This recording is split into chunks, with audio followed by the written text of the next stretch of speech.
welcome to How to Hire, the Tech Talent Edition.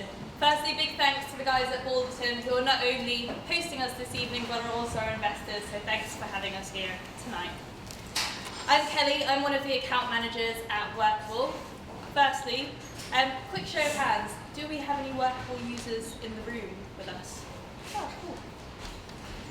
So for those that don't know, Workable is where the world hires. Over the last 5 years, we've helped 20,000 companies hire over 1 million people. We are the hiring platform to find, evaluate, and automate hiring.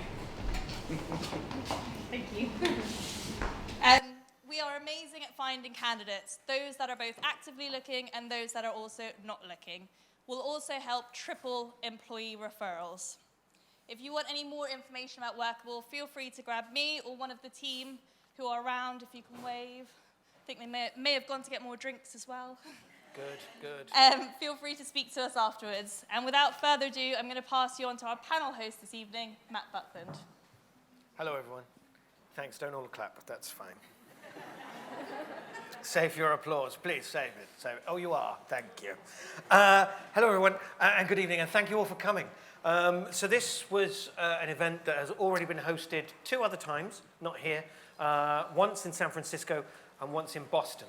And both times, as you can see, a lot of interest, a lot of people asking these questions of these 3 brave souls that we've managed to capture and then force onto a panel.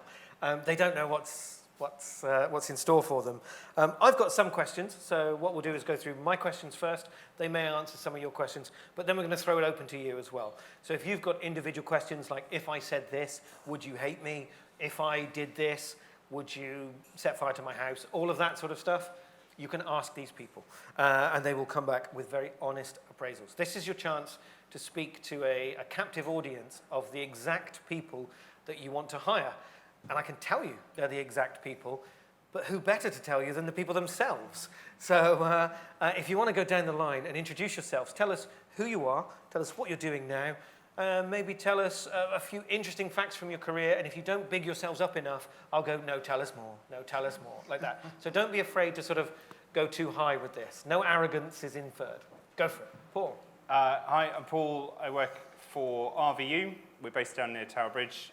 We run uswitch.com, money.co.uk, and a couple of other properties. I'm head of engineering there. I've been there for about 10 years. I joined as part of an acquisition that I worked for a company called Forward at the time, acquired uswitch.com for about 8 million. It recently got bought for $3 billion. So it's, well, actually, no, half of 3 billion, approximately half of 3 billion. So it's been an interesting ride for the last 10 years. My role's changed at least 5 or 6 times over that time. I am probably your kind of archetypal accidental manager. So I started off in engineering, worked across a whole bunch of different teams, and now, I run the engineering org of, I don't know, about 50 people. Cool. Hi everyone, my name is Rahma. I'm a director of engineering at Deliveroo, so I'm a director of engineering for the restaurants group at Deliveroo. I've been there for a little over a year, and before that I was in the Valley. I was working for Wealthfront, which is a fintech startup, and then before that I was at Microsoft. And I think throughout my career, like one of the most interesting things is like having the ability to work in different countries and different places and just being able to observe the different tech cultures in each of these different locations. So I grew up in Canada, and a lot of my internships, I did them like at IBM and at RIM, and then working in Seattle and Microsoft, and then in California, and now in London. I think that's probably been the more exciting or interesting part for me. Just to be in different sort of tech cultures, being able to figure out what the strengths and weaknesses are in each of these specific tech cultures, and then bringing that along with myself.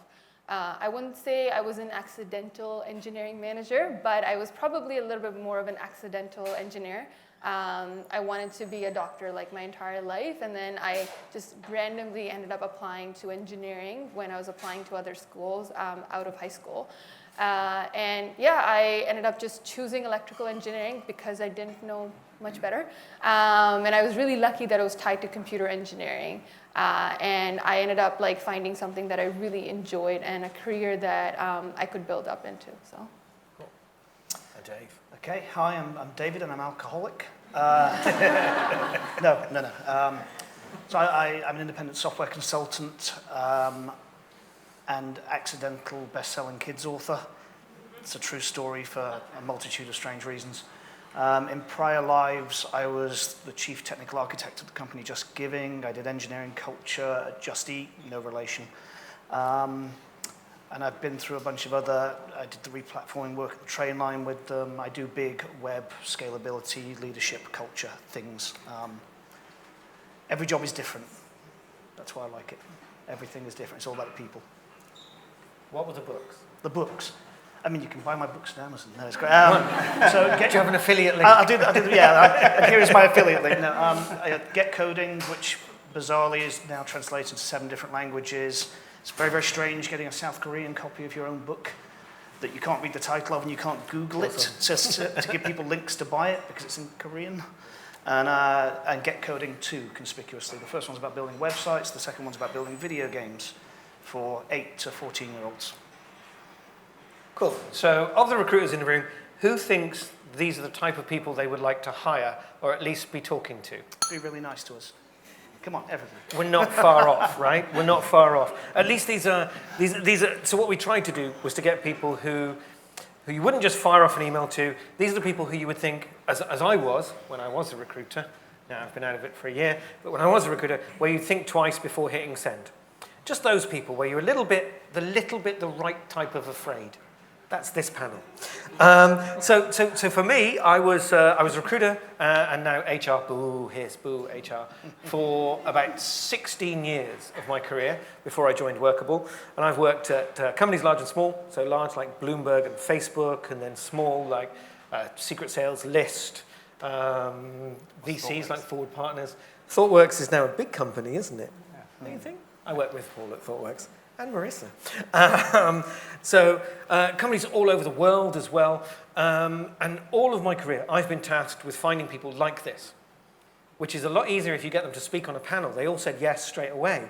I mean, when I was trying to hire them, they were all saying no. But still. Over that time, and I mean across London, I've seen a lot of change. Certainly a lot of change. When I started out, I had a green screen to recruit from in an agency. I'm that old. Thank you, everyone. I know I don't look it. Thanks. Come on, go with it. So I went from that to where the CV was king, where it was just a bunch of skill set. Now we're selling culture. We're doing a lot more different. In London at the moment, I've seen a death of candidate applications because of Brexit, because of all this stuff. For you guys, for you three, how do you think the market's changed from when you entered to where you are now? And this is assuming that you're as old as I am. Rahma, you are not this old, but we are. It's a completely different place, isn't it? Completely different place. Completely different place. But I'm interested how you see the Canadian market from where you were entering, like Resources in Motion, super huge, massive company. It doesn't exist anymore, right? Yeah. So how have you gone from that to that?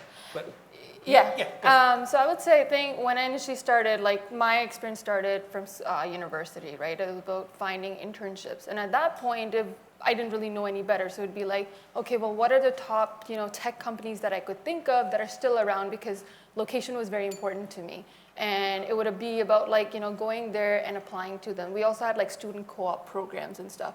But it was big culture about you just go ahead and you find that company, apply for them, and you kind of wait and see what happens. I think that sort of evolved into something where, you have it on LinkedIn and you find like the relative connections that you may have. But like something like here, I think it is very much based on word of mouth and stuff and connections that you may have. I think LinkedIn is a very powerful set of tool because oftentimes when you're interested in companies and stuff, whether you want to apply to them yourselves, get into them yourselves, or whether you want to hire from them, you look at what all the other people are based in that company right now, right? What are their backgrounds? What does this company value versus not? So I think it's become a lot more of a personal experience now. So you're actually doing pre-research yeah. of the companies? Yeah. Who knew? So it's interesting though, isn't it? Because I think it's tracked the general trend of social networks in consumer life, hasn't it? I mean, I despise LinkedIn personally. I wouldn't fucking touch it if I could. But you did the first swear. I know. £5, you're fine. Carry on. I think it's all very personal now, isn't it? It's based around personal networking more than anything at all. I don't remember the last time I personally ever went to an agency. I've engaged with agencies as a hiring manager, but I always feel like it's always their own personal networks and connections that are really being leveraged there. It's never, like it's not, we no longer live in a world where people apply to agencies for technology jobs who submit their CVs, around, especially around London. I mean, we've had the startup boom in London. It's a vastly different place. Like basically there's no cold calls, really. It just doesn't happen that way. And from Paul, where you've been 10 years now, but before that you were ThoughtWorks with me and stuff like that. Yeah, so I mean, when I was first looking for a job, there was no GitHub, there was no LinkedIn, there was no Twitter. Yeah, I mean, there was virtually no internet. Early stages internet, like Usenet and so on. I think I mean, and I don't know whether this is like cultural or whether this is just my experience, right? But in the early days, I had to do a lot more work to go find a job. Everybody was recruiting for experience, and I think that's probably still true now. And I had to contact companies that I thought were interesting, and I had to kind of say, look, I've got very little commercial experience, but I really think you're doing something important. I'd love to come in and talk to you and see if you'd give me a chance somehow.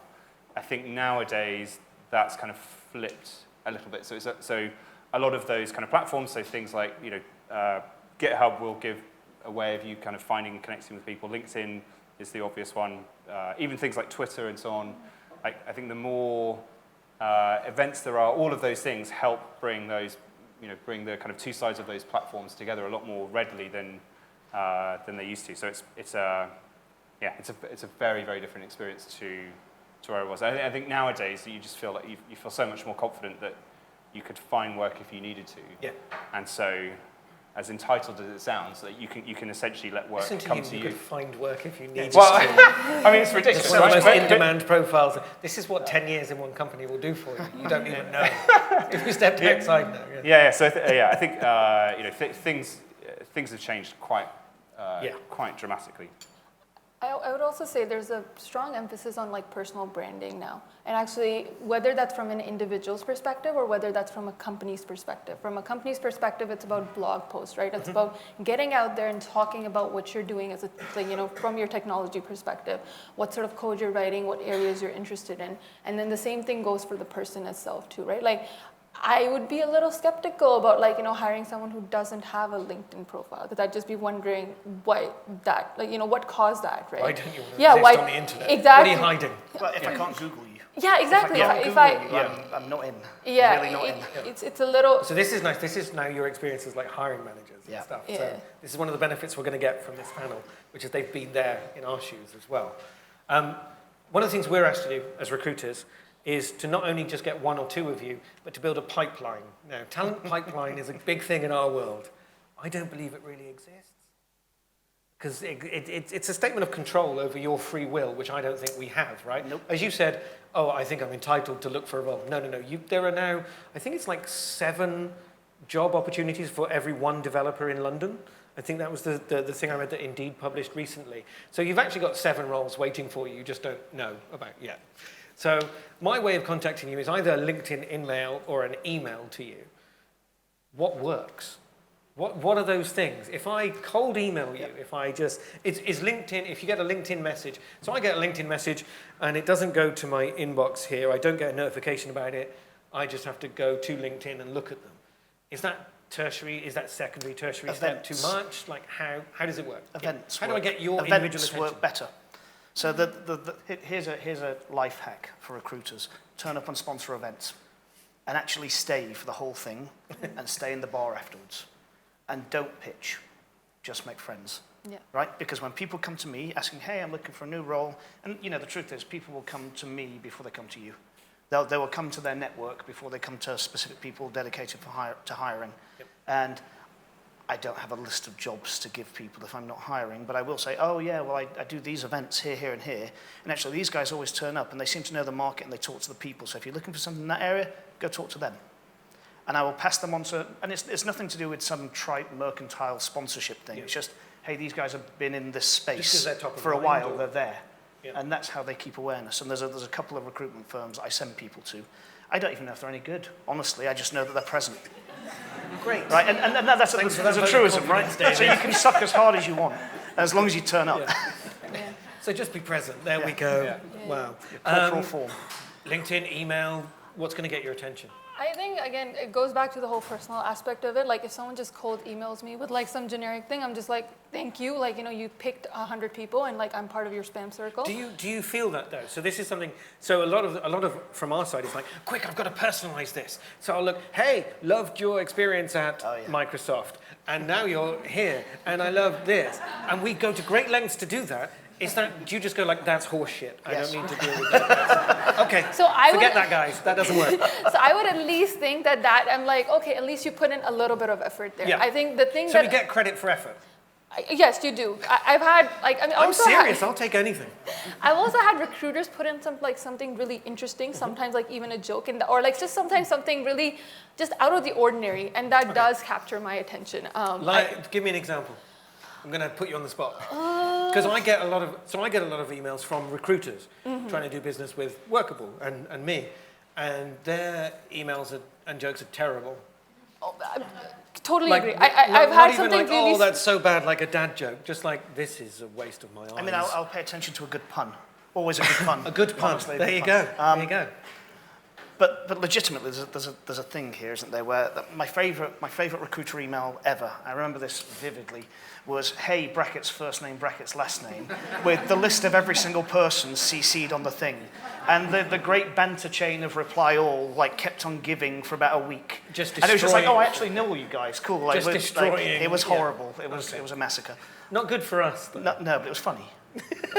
It's I mean, fine. points for So entertainment. if we could martyr ourselves via email, that would be fun for David. To legitimately address your point, though, I think cold emailing is always going to be hit and miss, right? It's all about it's funny things like the time of day, what mood I'm in, as to whether I'll even click on the damn thing. True. I won't look at LinkedIn in mail at all because I just think it's spam.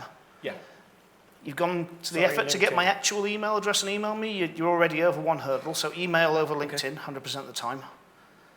After that, I mean, don't email me at 9 in the morning or at like 5 o'clock on a Friday because I'm not going to read it.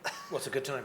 I think Tuesday morning. Like Tuesday morning. Look at this, Tuesday is morning, probably- everyone. That's Everyone, like after you've write had this like down. Everyone, after you've Tuesday had a morning. crazy Monday and you're like, I'm done with like, you know, you're just like, I've had it, it's a lot, and Tuesday morning you get something. I think the other thing that actually works with me is if someone references like, oh, I have talked to, or in my connection is so and so, and they spoke about Oh, this for like work. an intro through another person. or a Exactly. known person. Yeah. So I think if you guys can find the mutual connections and like actually take the time to figure out like, you know, what I did or whatever else, I'm like, okay, well, this person knows. Like they But went even through then the you'll effort. see through one which is like a bit of a, because I've had these where they're just lies.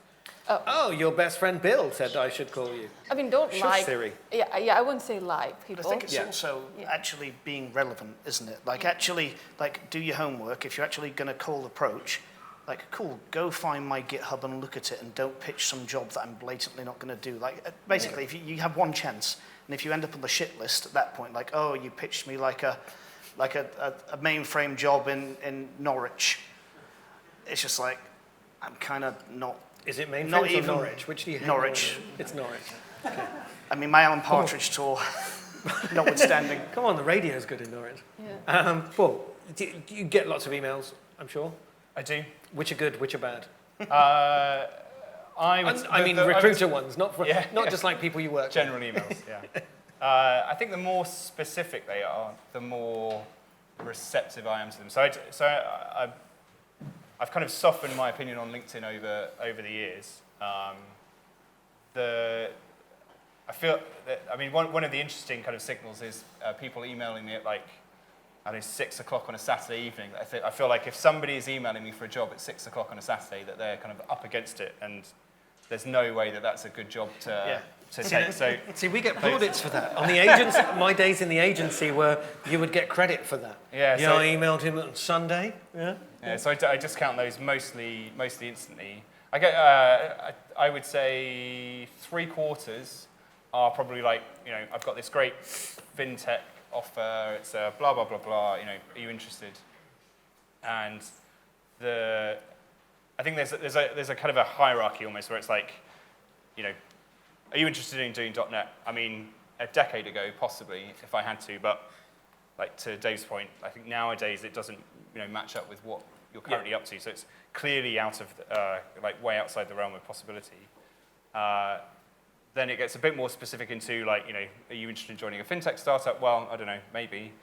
Then it's into specific companies, and I think at that point you're kind of relying upon signal from other avenues, right? So this is other things that you might have in your head. Yeah, so PR, news, media. So I'll be either following media events, and so you'll kind of know what situation companies are in. I'll know through networks whether those companies are kind of in high growth periods, and so are those interesting or are they up against it? I'll go to meetups or see conference presentations and so on, so you kind of get a feel for the company or the technology and stuff. And so I end up kind of mentally meshing those kinds of things together to figure out what's the kind of high quality stuff. Can we talk you into something at that point? I mean, my recruitment team is here. Come join. So, come join. I should definitely say entirely hypothetically, not. Could you be talked into something that you had heard if I were negative things about? If I were on market, good question.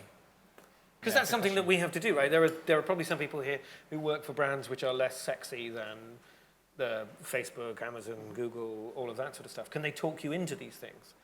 I think so. But I think it's harder work.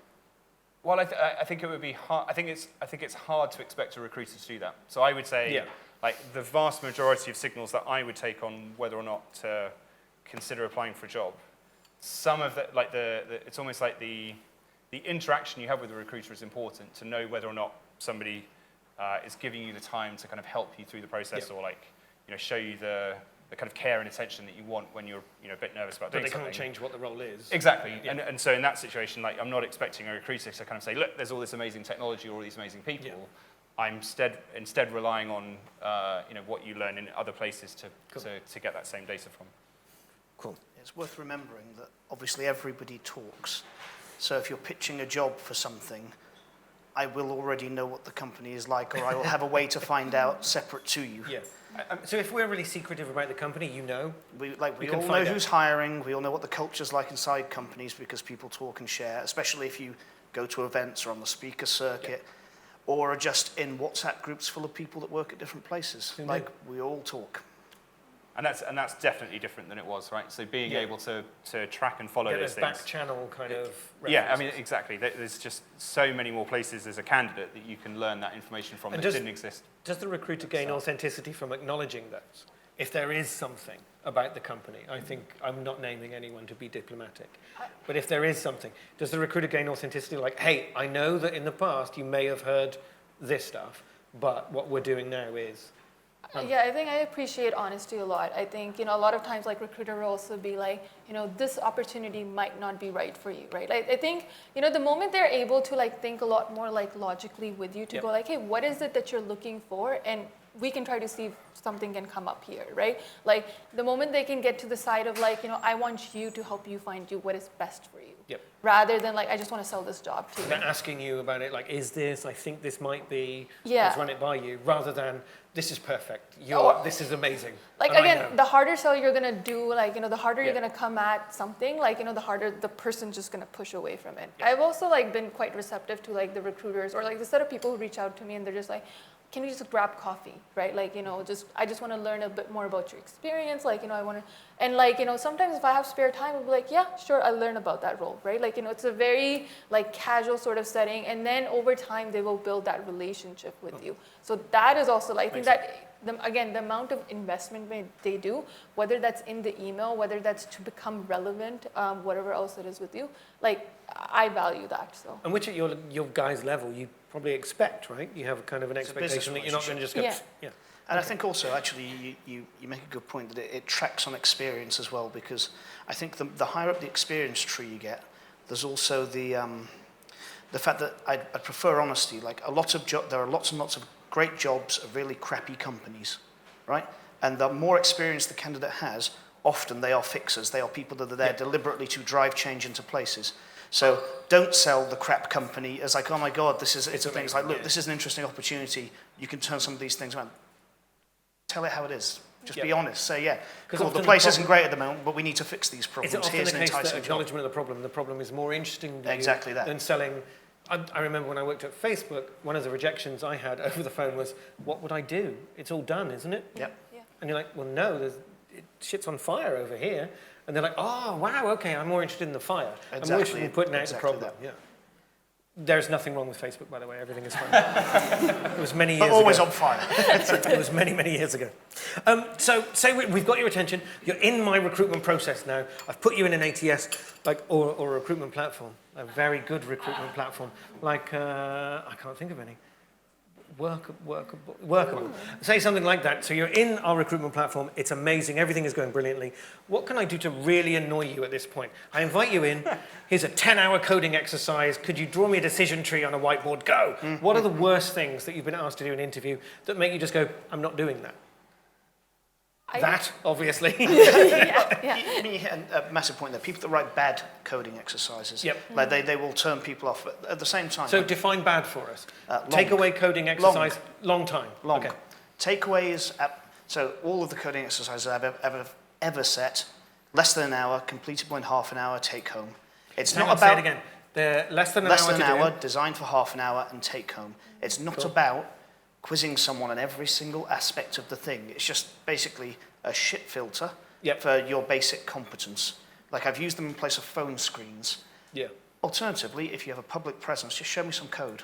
Show me some code. I want to know that you're a basic human that's competent, because the number of interviews as a hiring manager I've had to sit through with people who clearly couldn't even grasp the basis of their job was astonishing, right? Yeah. And at that point, as a recruiter, I'm just literally on the phone saying, where did you get these people? Did you not vet them at all? How on earth are these people sitting in front of me? And you know what? You can write a perfectly fine-looking CV and still be incompetent. Or get someone else to write a perfectly fine-looking CV for you and still be incompetent. Get someone else to do the exercise and still be incompetent when you're right. And you can, but you know, the bar raises each time. But So anything long will turn people So off. interview horror stories for you guys, though. Have you had things that were just like, I'm definitely not working here? Because sometimes recruiters can insulate these things a little bit. Yeah. A little bit. Hiring managers who are terrible, we have to deal with sometimes. But what are those things? I think the thing is, again, goes about to be like being not relevant. So I've had roles or like positions in which you interview for, and it's like a very management specific role. And they're like, can you first do the screen for us and then we'll talk to you? And it's just like, what? Like, sure. Like, yes, you know, we will go down there, and I want to make sure that like I have a chance to prove to you about my technical expertise and skills. But like putting such a filter on, and then just sure, if you're like a new sort of like, you know, new grad or something, or someone who's more junior, or someone who's just very dedicated in an IC role, you do that. Yeah. But I think that for me was just such a big turnoff to go like, do this exercise and then we'll talk kind of thing. See, it's interesting, isn't it? Because I've recruited people, I will come back to you, sorry, but I've recruited people like, and you get them from Google, an ex-Googler, a Zoogler, and you go, oh, he's going to be brilliant, he's going to be brilliant. Just do this exercise. And like, but you've hired him from this company. Yeah. So you know, should there be an appreciation of level? I mean, I think it disappears really as you transfer companies. Yeah. Like, well, the dirty secret about technologists is we're all basically professional amateurs. It doesn't matter, you've got 20 years experience, you've got to relearn everything every 2 years anyway, and every company's different, right? You can learn the basis of like organizational psychology and programming and this and that and the other. But like all that experience, like cool, you've been in Google for 20 years, great, so you're indoctrinated. Perfect. Yeah. So I have to break you 10 years. before you're useful. I also feel like I think you need to have a different set of technical assessments. So like, you know, someone who's been managing people for like the last few years and stuff, giving them a coding challenge, is that the best set of like, you know, an exercise assessment of their technical expertise? Yeah. Probably not, right? Like at that point you need to focus more on the architecture, right? Because in their role, they're not going to be sitting down and coding with an engineer, likely, right? In their role, they're likely going to be part of technical discussions, architecture discussions, right? They're going to be the one who need to work on the actual roadmap and go like, okay, this is through the direction that we need to move into. And so like giving me a coding challenge, that's not a valid assessment of like either where I am right now or what my job is. Show me a linked list, that kind of stuff. There's a funny, it's a funny thing about coding challenges is there probably are defense mechanisms against you guys. Like they're against bad recruiters really for sending me people that can't do this stuff. Yeah. Because anyone that's sufficiently capable will pass any coding exercise for any company at all. Horror stories. My worst experience was, I think when I was still at university and I was trying to find, I did a degree where you spent a year in industry, and I found a company to go work for through an old website called codeproject.com that was like I guess a precursor to GitHub. And I got asked to write some C++ code in pencil on a piece of paper. Wow. And I mean, I was a university student. I had no, my degree didn't cover C++. I'd been messing around with it on the side, and it was just awful. Like I have no idea if the syntax worked. I mean, the people that interviewed me were quite reasonable about it, but it was like I remember leaving it in a bit of a sweat. I think the kind of counterpoint to those things, though, is that the hardest interview I ever had was at ThoughtWorks, and I think mainly because it was a combination of like the coding test, which was actually okay, but it was the in-office things like the kind of psychometric and the kind of logic test. There was a logic test where you had to kind of I know them well. You had to implement a machine, but following like a flow diagram. And what was the logic? Yeah, and so you had to ThoughtWorks used a test called the logic, which was bubble sort algorithms, wasn't it? Oh, the one I did was like, you had square boxes, and it was like a flow chart, and you had to follow the flow chart like you were a computer, and then you had to modify the numbers in the boxes, and then adapt the flow according to those numbers. And so it was like, I just had to concentrate crazy hard. And at one point, I saw a pigeon land on the window, and kind of looked off to the side, and then immediately thought, I've totally lost my stack. I don't know what number was here. And so, but the interesting thing about it was that at the end of it, it made me want it even more, because I felt like you had achieved something. If I'd had to go through all of that, and the people I worked with had been through the same thing. So that flows nicely into the next question, though, which is you agreed to do that because you were there in your career. Yeah. Would you do it now? I think it would depend, right? So there's two no's. There's two definite no's. Coding exercises can get the damn C. Like, honestly, it's not a thing. So I asked you to do an abstraction now on a piece of paper with a pencil. Are you going to do it? If you are, you're being too modest. Sorry. I think I would. I mean, it would. I don't know. No. The answer's no, Paul. The answer's no. So but it would depend. I did a tolerable whiteboard exercise, actually, with Just Eat way back when, like 2013, 2012. And their test was very, very simple. Whiteboard, multiplying two numbers together without using a multiplication symbol. So write a loop. Write a loop on a whiteboard. You say that's simple. Everyone else in the room has just gone cross-eyed. The answer's write a loop. But you know what? I thought that was about as complex as you could allow it to be. Okay. Because anything more than that, it's just like, it's not. What are you trying to prove? That someone taken away from their natural environment and all the tools and all the help they normally have, when put on the spot, under pressure, in interviews, which most people don't like, could do the thing correctly without making a single mistake. Like, of course you're going to fail. And if you're going to, and the people that pass those things are probably psychopaths. So, you heard it here first, folks. So anyway, Paul, you were saying it depends. So about psychopaths. It depends. What does it depend on? If I'm offering you a big ton of cash, does that make a difference? Can I make you do more hurdles? It would depend on the amount of cash, I guess. Okay, so there we go. It does. Keep adding zeros, and we'll do whiteboard tests. It's like. I honestly don't know. I mean, I think the tricky thing about those kinds of tests for what I'm doing now is, running, being on the exec team and dealing with all of the kind of management and other issues that we have to go through. It's only been a few months, right? But I'm already so disconnected from that kind of side of things that it would be be quite a struggle to go back and be deep into balancing trees and sorting algorithms and stuff. I think and those things are top of mind, I guess, when you're a grad. Right? You come straight out your early doors. Yeah. You know those things. Well, they're the things you cram for interviews. Yeah. Right? That you Google in the real world when you're actually working. What is the famous book, How to Get a Job at Google, right? Yeah. So she says, here's a decision tree, here's this, here's big O notation and all that sort of stuff. Yeah. You make an interesting point, though, because interviewing people for senior leadership positions is a vastly, vastly different set of skills. Yeah. Like, it isn't, do you remember how to program? It's all about culture and empathy and leadership and tactical decision-making and all those things that are nothing like programming because it's a different job. Yeah. And people kind of forget that it's a different job. how do you tell this brilliant guy he's being a bit of an asshole and he should stop doing that? That kind of culture. I think one of the other things, we actually started doing this at Deliveroo for our management loop was just like, again, or if you're hiring an individual contributor, you have these tests, right? Whether that's a coding test, a pairing test, an architecture like walkthrough test, we actually started doing role plays. So it would actually put you in a management situation in the room with people. So people would like, take on jobs and stuff. So one would be like, where someone might not be like, being a bit of a difficult report, right? How are they able to actually perform? How well can you actually respond in a manager situation, right? Nice. So like a one-on-one conversation, maybe like actual like real life situation that you as a manager will encounter. And then we try to assess the candidates on that to go like, how do you respond and stuff. Okay, so we've talked about bad things that I can do and things I can just make you hate the process, me, the company, all of that sort of stuff. If you think back to the times where you have been hired, so you've got the job, you're really ecstatic, what were the things along the process that kept you kind of interested in that process?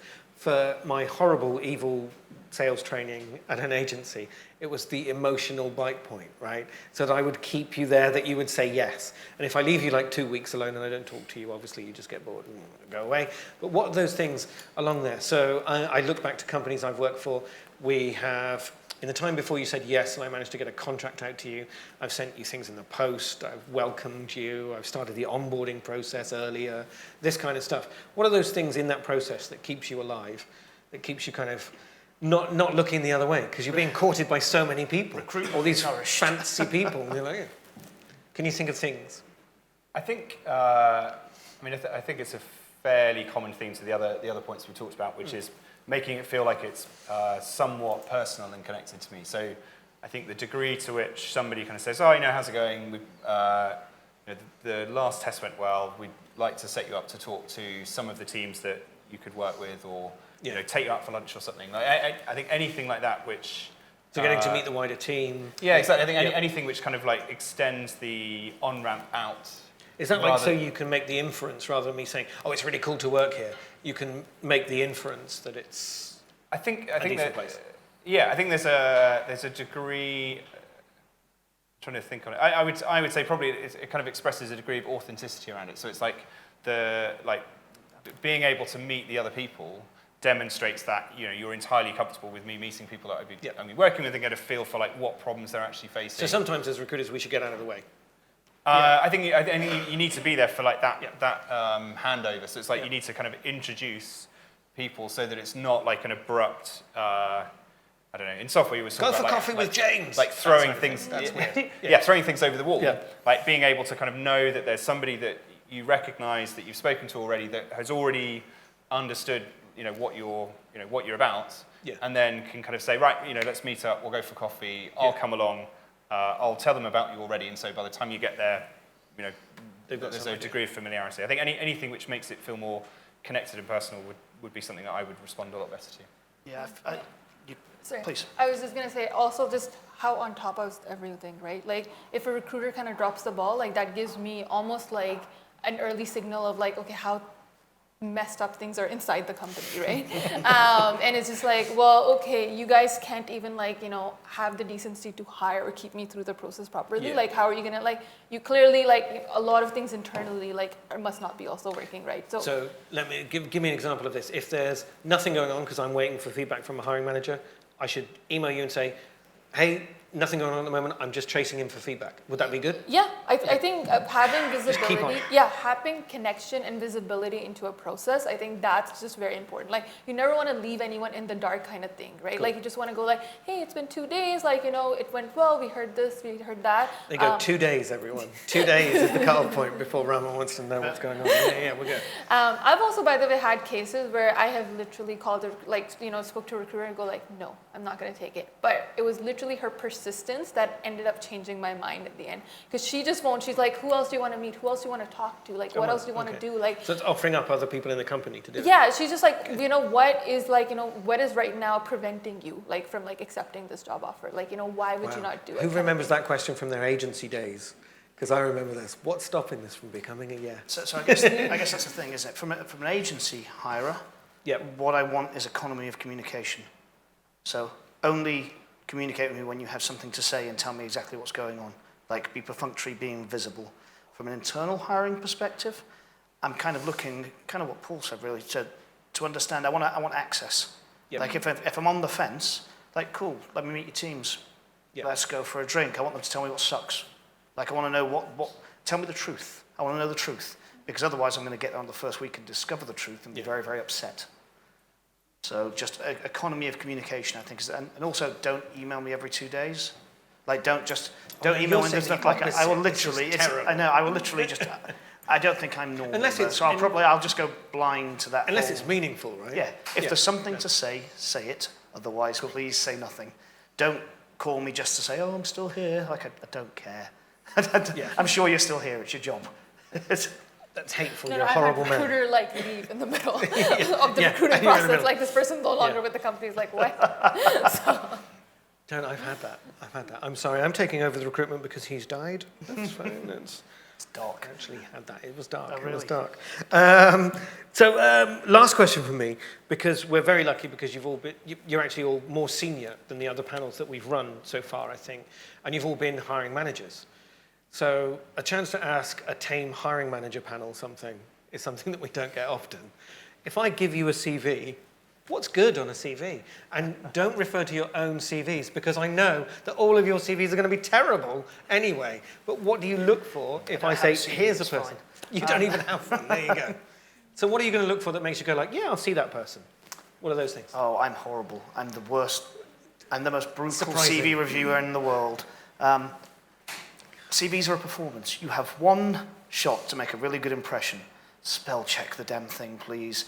Have someone that isn't your mum read it. Right? Honestly, grammar, punctuation, economy of language, paragraphs, formatting. I will literally throw CVs out that look like crap. They might be competent people, but if you can't organize a CV, your one job is to organize a single A4 piece of paper. The work you're going to do is harder than that. Please, for the love of God, learn how to communicate. Yep. Or get someone that does. And I've thrown CVs out for overuse of hyperbole, for instance, or not really saying things, like horrible, like red pen, like, no, this is ridiculous. Like, you've just spent half a page saying 3 things. Like, it's different if it's a very, very junior role. I appreciate when you're 19, you make up a lot of shit and you put it on your CV to pad it out, to make it seem like you're really, really nice. That one uni project you did is everything. That's totally cool. But if you've been doing 20 years of work, Jesus Christ. Also, I don't want to know what you did in 1995 either. Yeah. I don't care. Okay. Just like, keep it relevant. Really, really. And put a cover letter on it that actually says why you want the damn job. Otherwise, you're just another CV in a pile of 100 that gets scanned past. Savage. And cruel. Yeah. So I might not be that particular. I don't check for typos. What we've done is organise the panel in terms of niceness. I expect you to go like, I love everyone. I can say that. But I think the things I do look for is obviously, like, you know, their experience, like what sort of different companies they've worked at, how long they have been at different companies, what role did they have, right? So, like, if you've been at one company for like 7 years or 10 years, like, what were you doing? How did your progression look like, right? How did your progression look like across different companies and stuff? What projects you worked on? So I think it's also important to talk about, like, okay, well, here I was working as part of this, or I led this and stuff. I think conciseness and, like, you know, your ability or how effectively you can get out, like, in a few set of sentences, what you have done at every different place. Like, don't write, like, I've seen some CVs that are like, you know, 4 or 5 pages long, and I'm like, I am bored after scrolling 2 pages. 4 or 5, you're lucky. I was on the Blurred Blur project. Why don't I fucking know what that is? Like, why do I care? Yeah. So I think conciseness is also important because, like, again, like, I don't have, like, all day to sit down and, like, read your CV. Like, you know, how fast you can actually, you're able to communicate what you did and why you did it, that makes a lot of difference. That's still longer than apparently these 6 seconds that the audience and me spend on a CV. Well, you know what? But if you open it and it looks like garbage, that's probably the 6-second filter, isn't it? Like, what's that? No. I had the best CV ever, which was it was normal all the way through, and then there's a picture of him holding a rose on the final page. Definite hire. As far as I could only be so emotionally attached to a candidate ahead of time. And a bit of poetry. I think we had the same CV. Actually, it was you. No, it wasn't. So as a hiring manager, what are those things? I'm the recruiter. Your recruitment team's here, actually. So this is good for them. Yep. What things do they send that make you open that CV? Well, obviously they send through only high quality CVs, so it's Well not done, too guys. much of an issue. Yeah, thumbs up. What makes it high quality? There you go. I'll ask it a different way. What makes it high quality? So if when I'm looking at a CV, I want to know whether or not it's worth speaking to someone on the phone. So I'm not really reading a huge amount into what impact do they have on this particular project, how did they turn it around, etc. I think those things are useful as a prompt when I'm talking to somebody on the phone. Yeah. But for the kind of screen stage, really, it's mostly about trying to figure out whether they've got relevant experience, like if it's for like a senior engineer role or an engineering role. If they're going to join a team that uses like Ruby, Clojure, Python, anything like that, have they got at least one of those things on their CV? And if they haven't, then they would need to have a load of other stuff that would make you think it's worth a punt. So the CV is the door opener. I think I guess they solve a few purposes. Like one is that initial are they worth speaking to on the phone? And literally at the screen stage, that's all we're trying to do.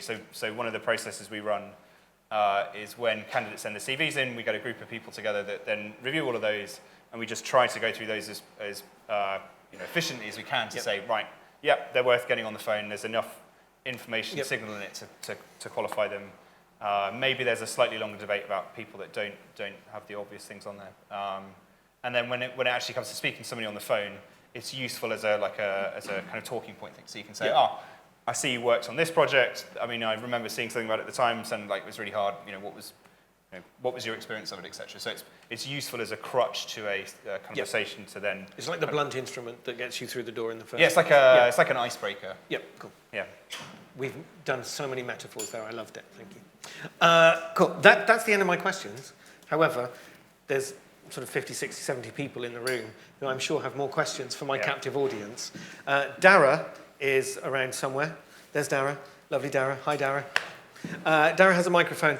If you have a question, raise your hand. Wait till Dara comes to you, so we do capture these for the people who can't be in the room, and we'll go from there.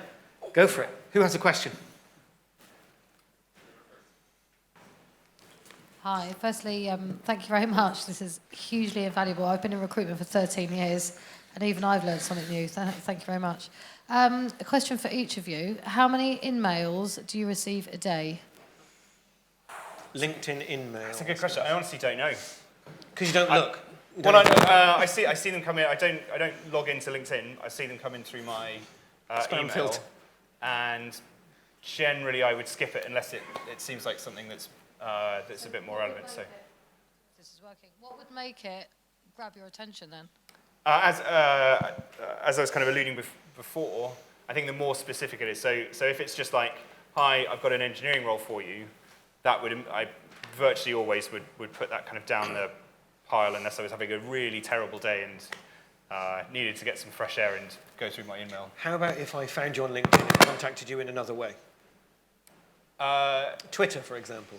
I think again, if it was like if the entry of that conversation is, hi, I'm a recruiter, I've got an engineering role, it would be pretty low down on my response rate. If it was like, hi, I'm recruiting for the sales team or some team within Facebook, we've got this new project going on, we're desperately trying to find some director of engineering role for that team.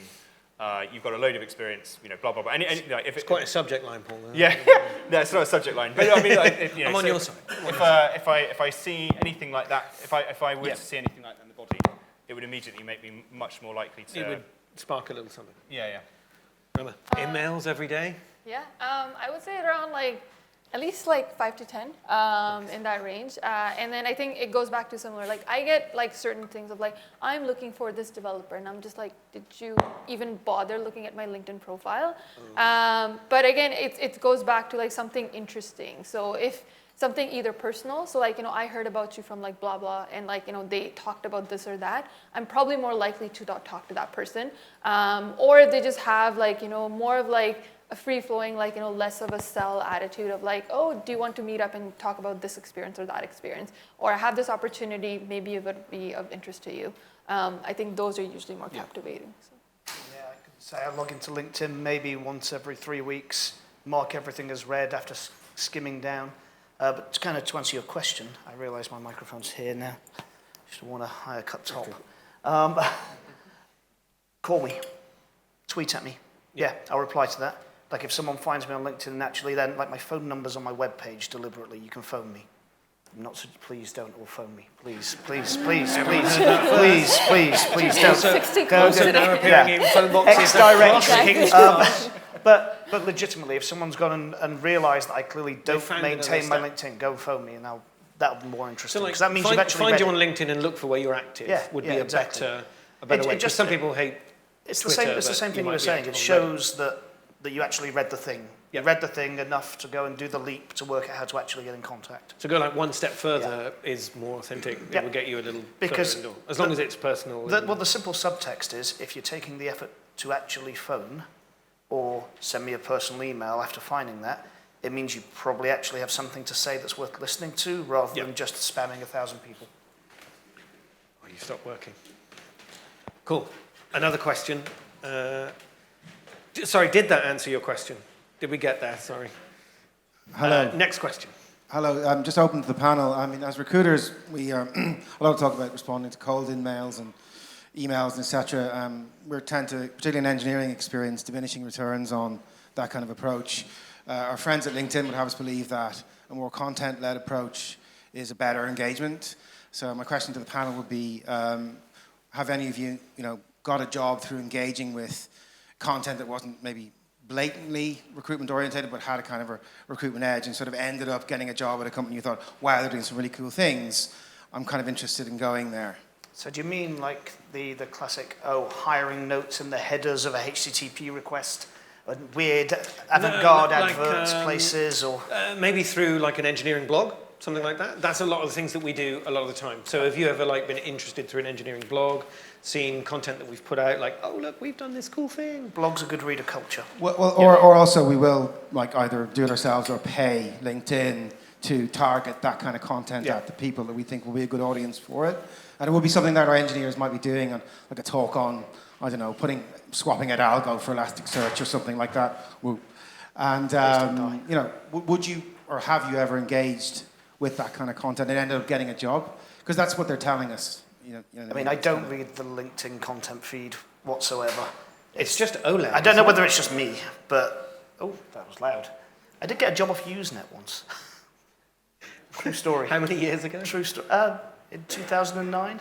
Yeah. Okay. That's not going to help us here. I do read I do follow company blogs and stuff. So I think for me it's probably less likely about going and reading at a blog and then going and finding the opportunity. I think it's more about if a company approaches me, I then go look up to go I'm interested, I'm curious about this, right? Do they have a blog? What do they talk about? What kind of challenges do they do?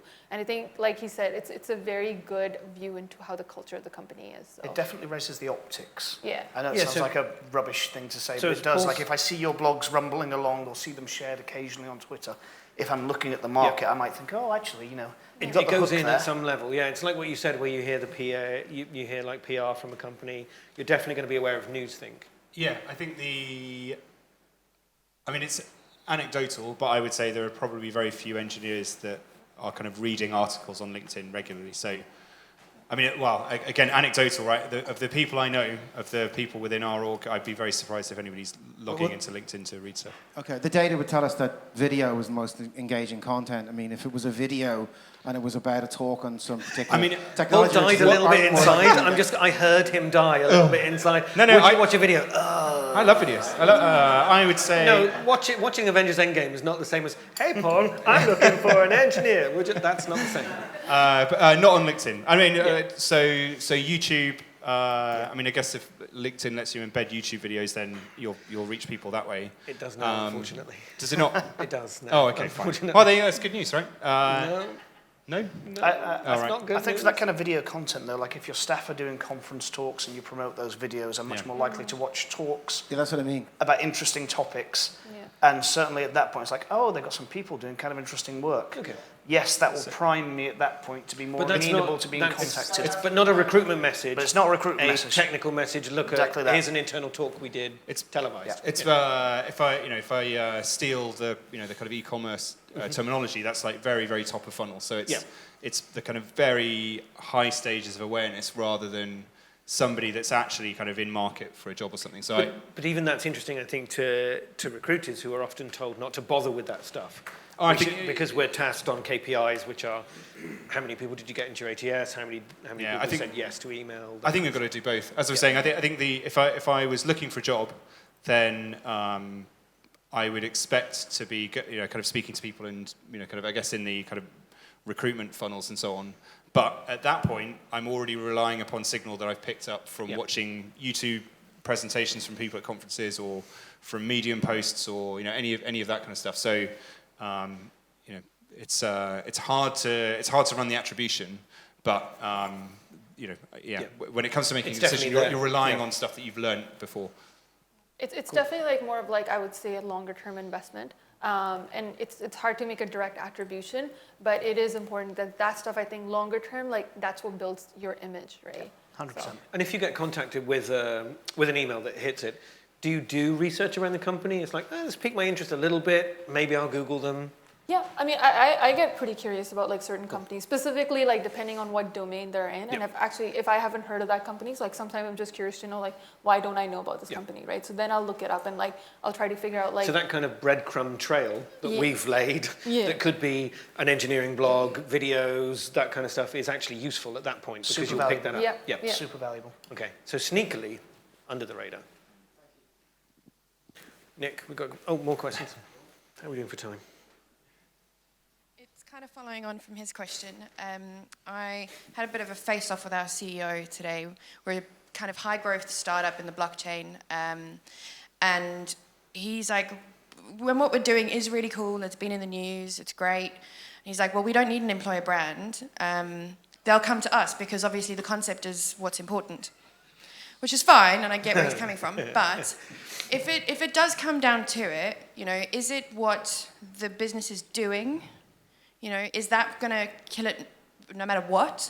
Or is it going to be, all the fluffy stuff that gets you there? I guess with all due respect to your CTO, it's 2019, everybody has a blockchain startup, nobody cares. I'm on your side. Right, nobody cares. Cool, it might be interesting, but just being a cool new blockchain startup is definitely not enough. Really, really isn't. I don't know that it's not run by a bunch of psychopaths. I mean, I would say I think what the company is doing is actually very important, and it's like, that needs to be there. But at the same time, like, how are you marketing yourself, right? How are you branding yourself? How do you go and reach the public or like the set of people that you're interested in? So it needs to be both. Like, I think that's like the depth of it, but you need to be able to like be out there on the surface and be like attracting talent, right? Like, no one dreams up of whatever startup that that has. Like, there's probably 5 other competitive startups that are probably doing something very similar. How do you differentiate yourself from them? Yeah, when I was at Forward, we had to do a load of work to try and establish a brand because we didn't have a much of a kind of public presence or a name, and so we did a couple of things. So we built a website that used to have live numbers on the number of like releases and commits that the teams were making. And that was like quite a big bragging point at the time. Teams have moved on, and so I'd expect that to be less differentiating now. But we did that along with sponsoring. We tried to sponsor conferences, and often they'd be crazy expensive, and so we would use the money to go and hire a bar and then invite people out for drinks afterwards. And so we just put 10 grand behind the bar and get as many people over from the conference afterwards to kind of meet and mingle. We did, and honestly just did a load of those things. And we had to put a lot of effort in to kind of get the name, but a lot of it was about trying to kind of associate the culture with the work that we were doing. I said for that business, we had no kind of name or rep to kind of build from, so we had to build it from scratch. For USwitch and so on, it's a slightly more well-known brand, and so it's kind of easier to talk about it. And of course, we've got a lot more like open source stuff and so on now. So easier for the B2C. Yeah, because there is that awareness. Yeah, but I mean, you definitely have to put the work in. Even now, we're a big brand. We get lots and lots of traffic. We still have to put a ton of effort into trying to get out in front of people. So you can't rely on people just coming to you. We have to work. And again, our recruitment team will back me up on this. We have to work extraordinarily hard to go and reach people. So, good luck. So go to work tomorrow and tell your boss he's wrong.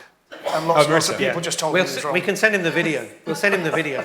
Yeah, sorry, Marissa. Do you guys still do the cool t-shirts? We have. Oh yeah, we do. No, well, of sorts actually. Yeah, so one of the things we did was we used to sponsor a couple of conferences. We were big into closure, and so that was an easy thing to jump on. We always liked the swag, but we always thought that the t-shirts that were very obviously branded were a little bit Tacky. Tacky, yeah. So we thought, right, what we'll do is we'll come up with a really cool t-shirt design. We had a great team of designers, and we deliberately tried to make the branding as subtle as possible. So the first one we made was of a Marshall amplifier, and we swapped out the Marshall logo and put in forward instead. So it was the tiniest part of that thing at all, but it was a cool t-shirt that everybody would wear. And so, honestly, for like 3 years after that, we'd bump into people at conferences, and people were asking if we still had any more of those t-shirts. Nice, and trademark infringement. So that's really nice. Yeah. Well, I mean, we used to do loads of that. I mean, and at U-Switch we've done similar. So we had one which was like a baseball logo with the U-Switch thing. So the Mexican skull was pretty sweet. So I don't know. We've done a bunch of cool stuff. Yeah, I would just say, despite thinking you don't have an employer brand, everyone has an employer brand. Yeah. It's what people say about you when you leave the room, right? That's your employer brand that you do. Yeah, see, Like, I guess... Look at that guy in his wanky blockchain startup. If it is that's your employer brand. Make Or a look, great there's t-shirt. a super cool blockchain startup. I really like that guy. You have a brand. I mean, I There guess- is that brand. And I think all we can do when we try to do these things as recruiters is try to control that message, or at least shepherd it in the right direction. It's like trying to grow culture. You can't do it. You can make a bad culture. You can't make a great culture. You can shepherd it in the way you want it to go. So yeah, you definitely have an employer brand. Make it a good one. Hello. So thank you so much to you all. Great insight there. It's often very hard to get into the heads of our candidates or hiring managers, so really good to know. My question was, in terms of sort of meetups and events, what are some of the top names of, I suppose, brands that do events that you're interested in? Yeah, what events do you attend, guys? I mean, my jump off is always the stuff that Skills Matter do are great. They're a general event hosting space, but there's a certain quality bar I associate with that. It's run by a bunch of great people, and they tend to host a lot of community groups, a lot of user groups. They are very, very good. And then bigger conferences, I suppose. What do you guys think? I think I would say in my experience, it's worked best when we've done a combination of like sponsoring it and doing something on the side and trying to present at it as well. It's quite hard, like I think just turning up at a conference and having a table of swag and hoping for people to come over and talk to you. Like people will come and talk to you, but I think the cost of it relative to the reward you get is relatively low. I would say it tends to work a lot better if we know that we've got two people presenting on topics that are interesting. We like one of the best things we did actually was we had a stall. So we had people talking on stuff, and then we had a stall which actually had banners listing out some of the technologies and things that we were using. And so many people would come over to us afterwards and go, "Oh, okay, yeah, I didn't realise you were using this thing. That's something I've been messing around with," and would come over and have a chat about it. So I think it's very hard to do one of those things individually and get much of a return from it. I think you end up. My experience is that you needed to do probably a couple of those things together. As for specific events, there's a few high quality events. So Lead Dev is a really good conference. I went to my first one. Is that where Pat was recently? Yeah, Pat Carr was presenting. I think Mary Williams Yep. is the one that chairs it all. But I was really impressed with the quality of that. I guess because I'm now in a management position, I'm interested in hearing about and meeting with people in those kinds of roles. So that's a skew. Other than that, in the past, again, it's kind of meetups that are like tools and technologies that are things that we're using. So in the early days of us using Clojure, we used to host the Clojure, we used to sponsor the Clojure meetups, sponsor Clojure events, get people talking at them. So you have to kind of adapt it to the things that you're using. I think, again, authenticity is important. I think if you're just sponsoring a load of stuff without having something to kind of provide to that, it kind of feels a little bit disingenuous. Unless it's the bar If it's the bar, always sponsor the bar. Nobody will care about your company because of it, but we will always appreciate it. Yeah, I think Rahma, relevance is where are you like, spending your conference budget this year? I mean, relevance is very important. Yeah. So like, Deliveroo, like, we use Ruby a lot. So we host Ruby on Rails Girls. We started getting a lot into like the Go community as well because like we're moving towards Go as like a company. So again, the more events that are actually relevant to you, the more important it is. We've been there at Lead Dev, I think like this time was like the second year around that we were there. We attended kind of like a few of our managers attended and directors attended. And those are all just like really great events, but it makes it a lot more impactful, again, if you're able to speak at those events, right? So that rather than just, again, you are a sponsor at Lead Dev or you are a sponsor at this or that event, like you actually have a part in that as well. You're speaking at it because then you're attracting more people to go like, oh, you talked about this, like, that's interesting, like, let's talk more about that. And then it's again the whole thing about like, it's a lot more casual. You're just having a discussion and you're not really specifically putting yourself out there to go like, I'm only here for recruitment, so. Cool. I think we have time for one more, and then we have to let these people at Balderton go to sleep, or go home at least. We'll probably disappear to a bar around the corner, and I'm sure you guys will be open for more questions then, as long as they serve rum, right, David? Yep, good. So one more question, and then we'll be off. Oh, hi. Jane. We're from the north of England, which in itself has lots of challenges. M62 corridor, Northern Powerhouse, everything else that you hear about in the news. We also, and I'm not a recruiter, but I work with employer brands and I work with lots of larger organisations. But organisations with lots of heritage, but not a lot of great tech, recruiting people in the tech space because they want to be a digital business. Big supermarkets, for example. What is it that you look for in an employer in terms of what are the top 3 things that you look for, ignoring the fact that the tech is shit and some of the other stuff, like working environments, don't have beanbags and definitely don't have things that are going to be fun. So, how do those type of businesses that are trying to evolve and change and make the consumer journey much better attract people like you and the people who sit in your space? No fun. Shit tech. No fun. Shit tech. What have we got? What are my next 3? North. What can I tempt you with, guys? You're kind of describing aspirations there, aren't you? Now beanbags and fridges full of beer, really, if you're picking jobs based on those, you're picking jobs based on the wrong thing, honestly. Those are the rounded edges. There's no reason a company, I'm from the north, from Manchester, there's no reason a company in the north... I mean, let's talk Leeds. Let's just talk about Leeds. There's no reason. You can't have those things, though. Like, if you think that those are the things that are the differentiating factors, buying a fridge and filling it with beer will cost you 50 quid a week, right? You can be cool by doing the cool thing, but actually having a culture that wants to change. And, if you want to be a digital business, legitimately showing an appetite for change is the thing that I'm looking for in those kinds of roles. Like, I get it. Like, you can't judge people based on this yardstick over there, but as long as you're like, look, you can kind of do whatever you want here. Like, you have carte blanche to change this thing. We want and David, to, this is most of your jobs at the moment, right? Yeah, doing exactly. these kind of turnaround things. Right. So what is it you're going to look for? What are the things that get you excited? Like, it's a new project, this. What can they say? It's all about your senior leadership team. Mm-hmm. Always about your senior leadership what team. if they're shit too? Get a new one. Honestly, then you're doomed. Honestly, this is being filmed, by the way. I'm just saying. Legitimate. Okay. The lady in the mask at the back of the room who is unidentifiable. I mean, the truth is you are going to struggle, aren't you? If everyone in the room is awful and there's no appetite for change, yet you want to be a digital business, what's going to happen is you're going to go out of business. Appetite for change. That is the good thing that you can rely on. But what about all the other bits? I don't know. I would not sweat the small things, honestly, and I would look for the motivation. I think for me, it's actually, like, probably if I were to pin down 3 things, I think one would be the market, the opportunity that exists in the market, right? Like, and it's fine, like, if you are in a place where you're not very tech savvy right now, but you have appetite to change, I think that's very important.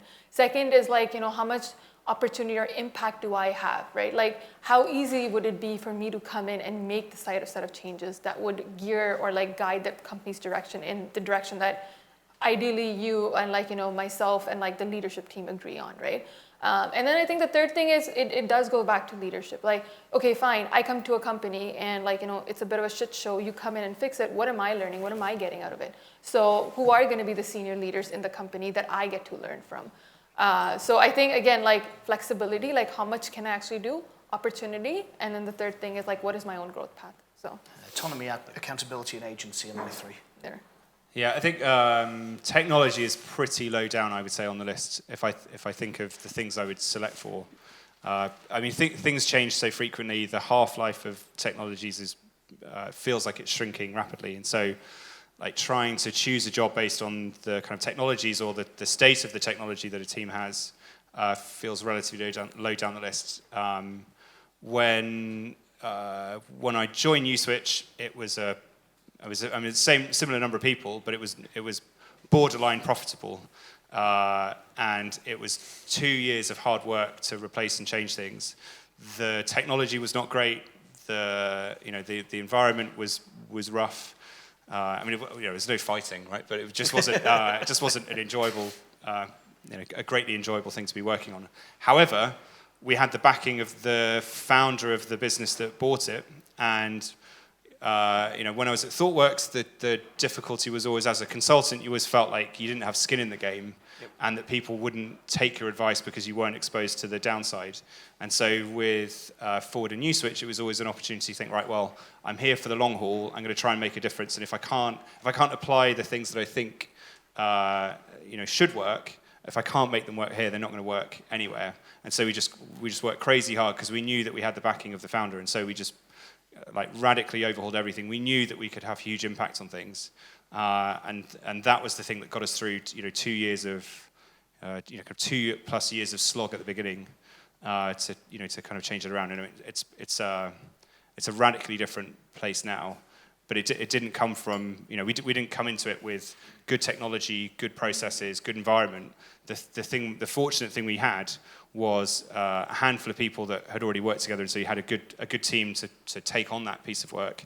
And we had the backing of the founder, so we knew that we had the ability to have impact. And we got that started off of literally writing a 2-pager to him about, we think we should do this. We think it's going to take this long. We know it's going to be tough, but we think it'll have an upside. And that was that was just such a transformational place to be in. So I don't know. As much as you can provide that, I think you'd be onto a winner. I think backing and buy-in from senior leadership is so crucial, because otherwise you're going to be fighting two battles. One is the actual problem you're trying to solve, and one is the internal battle you're fighting. And you can't win both. So. Excellent. Guys, thank you so much for coming. There's still a lot of small food on sticks available around the room, so do help yourself, pocket it, that sort of stuff. No, do stay. We'll probably stay here half an hour. Sorry, Balderton. We will finish up the drinks, the food, and then migrate somewhere else, I'm sure. Pub, says Paul. If you have questions for these guys, do come up and ask them. They're still captive at the moment. Before they leave and run to a station, they're still ours, quite frankly. So do come up and ask them questions. Sorry, guys. If they're chewing, wait for them to finish before they answer, that kind of stuff. But aside from that, thank you so much for coming. And thank you more to these three brave souls who have done all of this. So thank you very much. Thank you, guys.